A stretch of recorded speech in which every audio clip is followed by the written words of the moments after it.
Well, good morning. Welcome back to the Broadcast Retirement Network. I'm Jeff Snyder. This is BRN AM for Monday, November 7th, 2022. And our top story today, ways America's retirement system is failing workers. Well, Curran, it's great to see you. Thanks so much for joining us on the program this morning. Yeah, thank you so much for having me. Really excited to be here.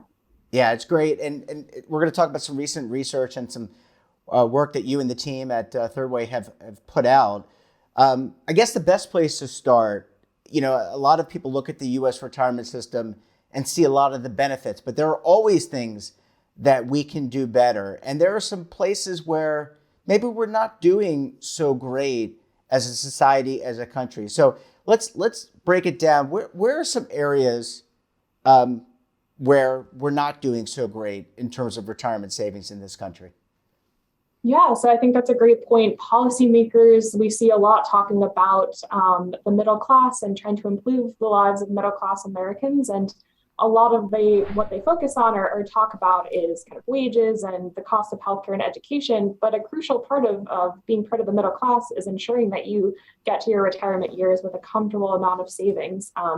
But right now, 30% fewer Americans are actually saving for retirement than were before the pandemic. And that kind of is a big thing that motivated us into kind of researching it and putting out this report and delving a little bit deeper into seeing kind of what types of workers are prepared for retirement or are not. And kind of what we found is that these gaps between the haves and the have-nots in the retirement space are widening, and they're widening rather quickly.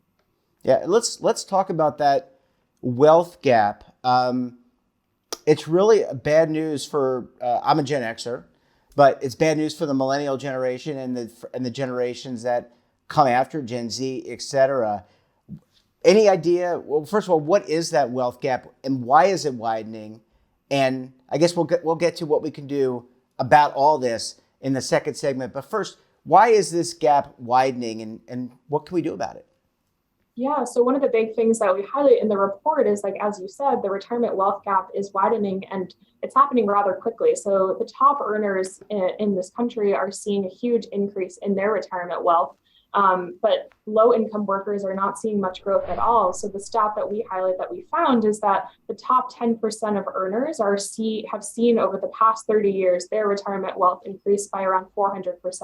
But for the bottom 20% of earners, their wealth has grown only 30%. So it's a crazy kind of gap, and it's widening rather quickly over the past 30 years. Just to see that type of gap growth is pretty significant. And so that, as you said, spells kind of bad news for future generations if these are kind of the way that things are trending as it is right now, and sort of the things that baby boomer generation is seeing when we get 20 to 30 to 40 years down the line when millennials are retiring. If this is kind of the pace at which the retirement wealth gap is widening, that's not great. And it kind of highlights that sort of things need to change, at least in the private retirement space, to kind of address that. So is it a relationship about the lack of the ability to save retirement? Because we know that I think between 50 and 70 million people in this country, it depends on who you talk to, don't have access to a workplace retirement plan. I know there are some solutions out there, whether it's from the states or from the private sector, to try to facilitate that. So is it lack of access, or is it just that the wages for some of these workers have not kept pace with the cost of inflation, the ability to save, et cetera? Or maybe it's a combination of both, or all of it.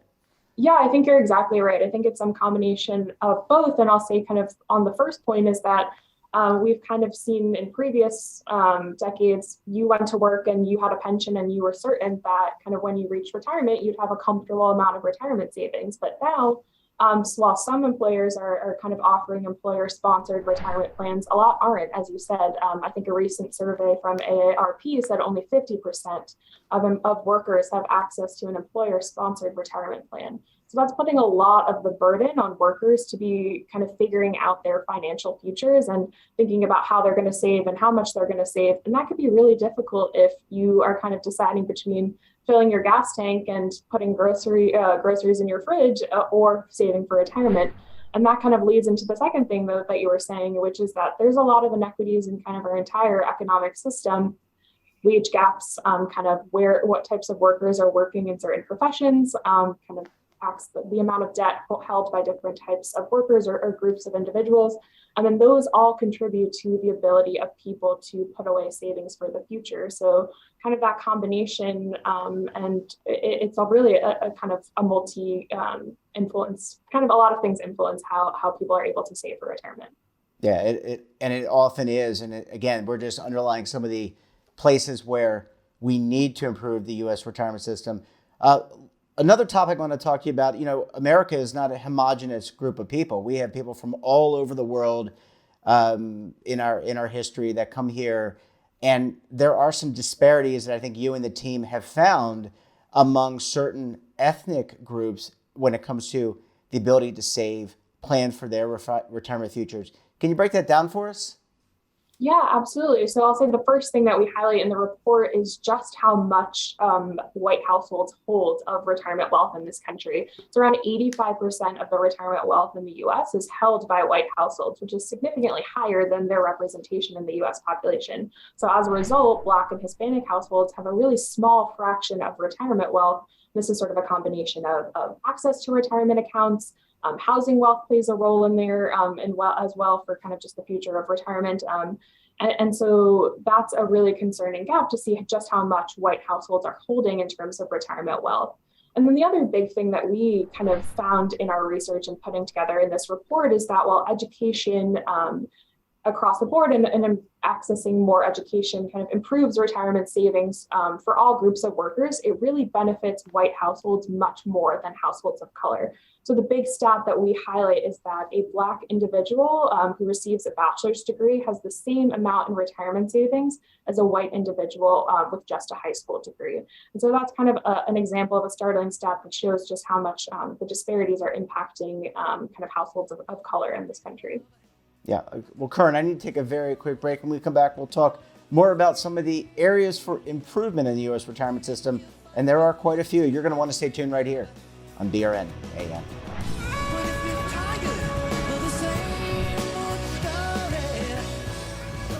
Imagine a new television network that will make you richer, healthier, and in control of your financial future.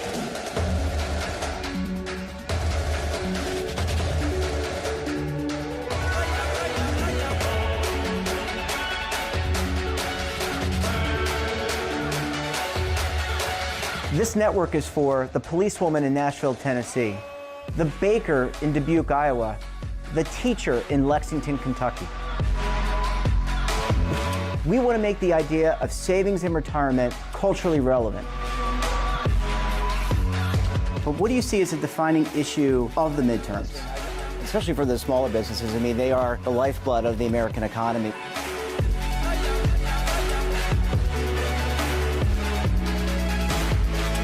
Featuring exclusive interviews, current affairs, and docuseries. 33 years old, you retired early. The philosophy is money only matters if it helps you live a life that you love. But you got to start thinking about retirement as soon as you get in. The Broadcast Retirement Network will drive very high engagement with premium partnerships. So this isn't retirement and savings for your parents or grandparents. This is for all Americans. And we're going to change the way you think about money.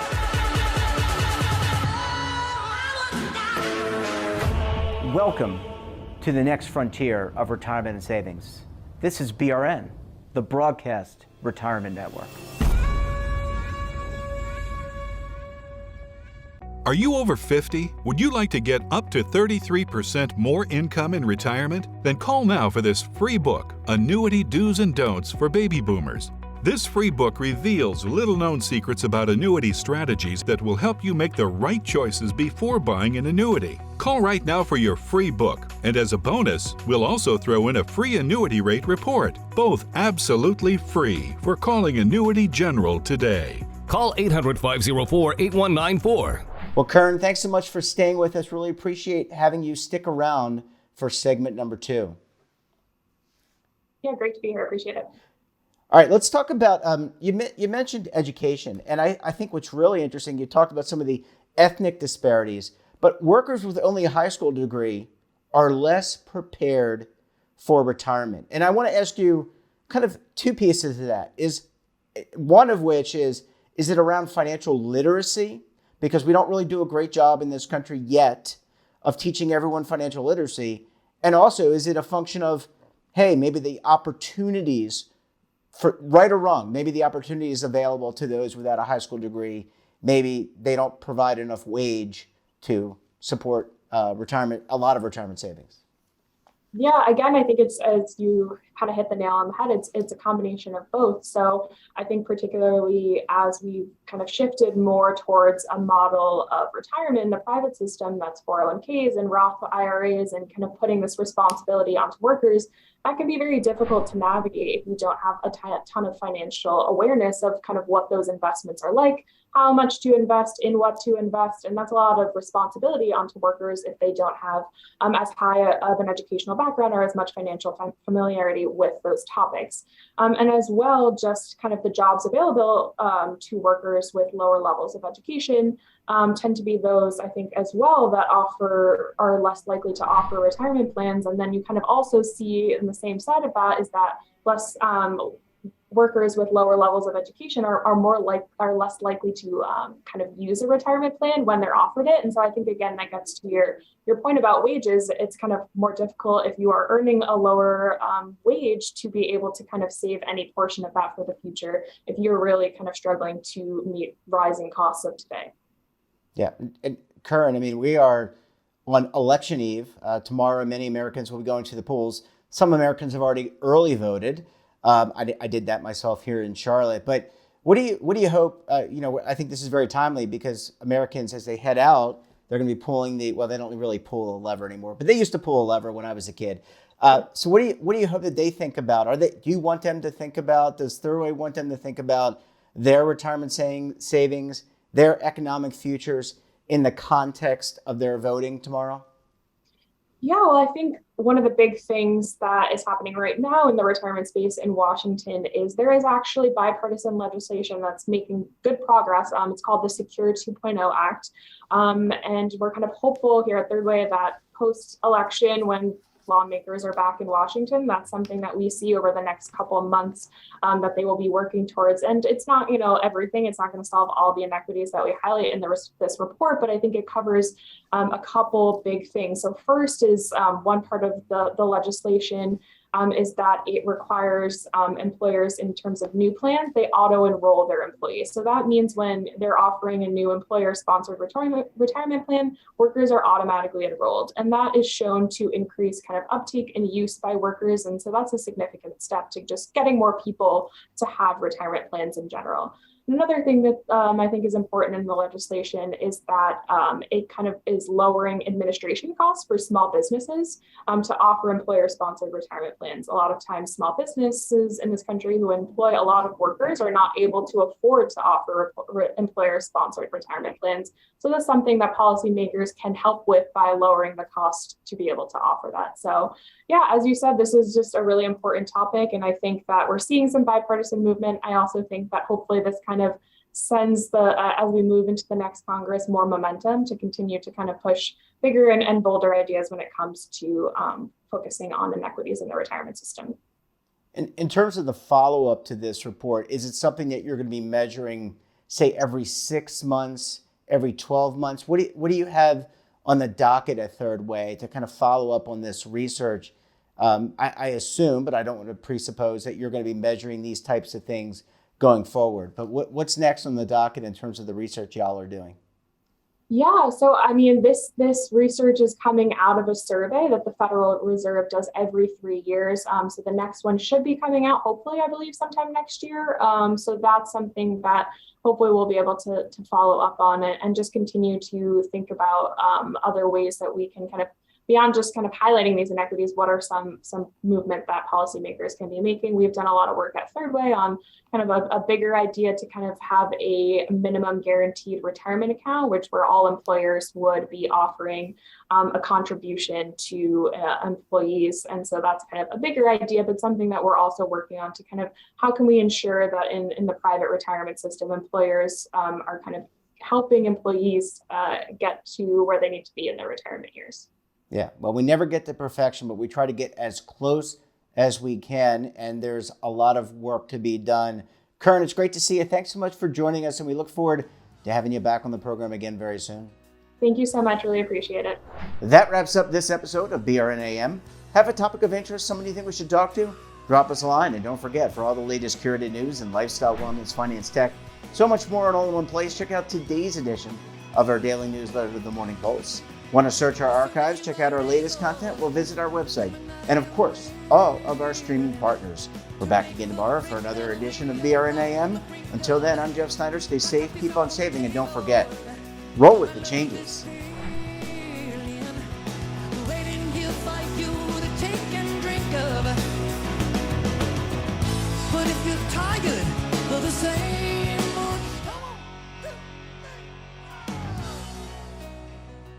Now is your opportunity to co-create content around any topic on the first lifestyle and wellness network. Reach a global audience through our platform and co-own exclusive branded content. All of our programs are available on demand and also as audio-only podcasts, so you can take us on the go. Broadcast Retirement Network, available anytime, anywhere, and on any device.